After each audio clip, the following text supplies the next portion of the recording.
SSDI and Planning for Work, a Griffin Hammis production tailored for Rhode Island and Connecticut. Do you receive Social Security disability insurance? Have you ever wondered what would happen if you worked? Well, I'm here to tell you that you can work, have money, and keep the safety nets you need. The key is to make a plan. Why do I need to make a plan? Well, making a plan helps you know ahead of time what will happen with your SSDI benefits. First, decide how many hours you can work and how much you can make an hour so you know what your monthly earning goal will be. Then you'll need to figure out if earning that amount will cause any changes to your SSDI. First of all, SSDI is an all-or-nothing benefit.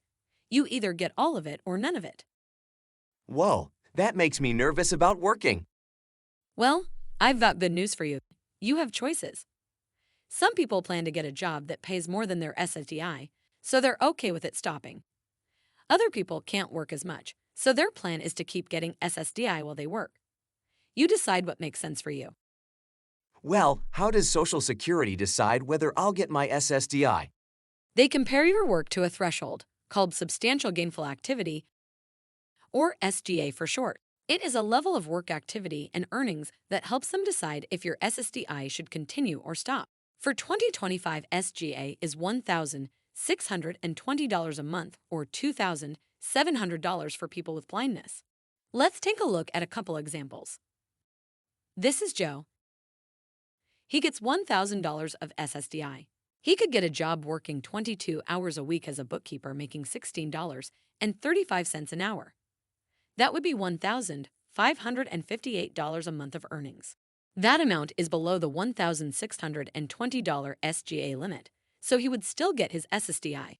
In this scenario, Joe would have $1,000 of SSDI plus $1,558 in wages, which is a total of $2,558 in monthly income. That's great. Let's look at another example. This is Belinda. She gets $1,100 of SSDI. Belinda is finishing a nursing degree and plans to work 30 hours per week, making $27 an hour, which would be $3,500 a month. She made a plan and knows this level of work will make her SSDI stop, but she's fine with that. She knows that $3,500 in wages is a lot more than $1,100 of SSDI. If Belinda worked fewer hours to keep her wages below the $1,620 SGA level and kept her SSDI, she would have less than $2,720 a month altogether. That would still be much less than the $3,500 Belinda plans to make as a nurse. So, she doesn't mind her SSDI stopping. Okay, but what if Belinda suddenly can't work and needs her SSDI back? Well, that's a great question. The SSDI program has safety nets called work incentives. Belinda can use a work incentive to get her SSDI restarted quickly. Really? So, she has more money and she can get SSDI back if she needs it? I like the sound of that. Yeah, it's great. You can see how it's possible to work, have more money, and keep the safety nets you need. Do those SSDI work incentives help in any other way? Oh yeah, there are a lot of SSDI work incentives. Some let you keep SSDI even when you earn more than SGA.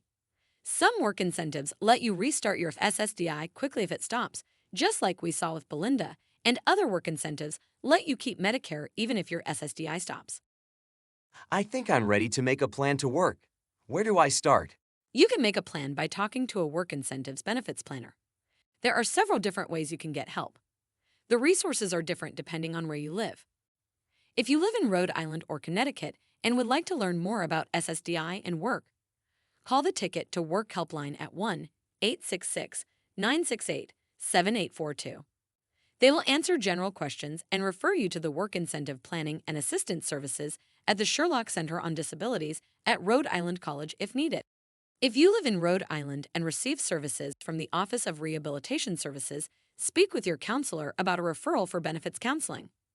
Lastly, if you are an approved Division of Developmental Disabilities client, you can request work incentive benefits planning services by completing an employment and earnings reporting form.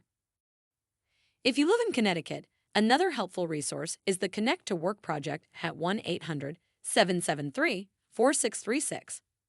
Additionally, if you receive services from the Bureau of Rehabilitation Services office Ask your counselor about benefits counseling services. Well, that sounds good.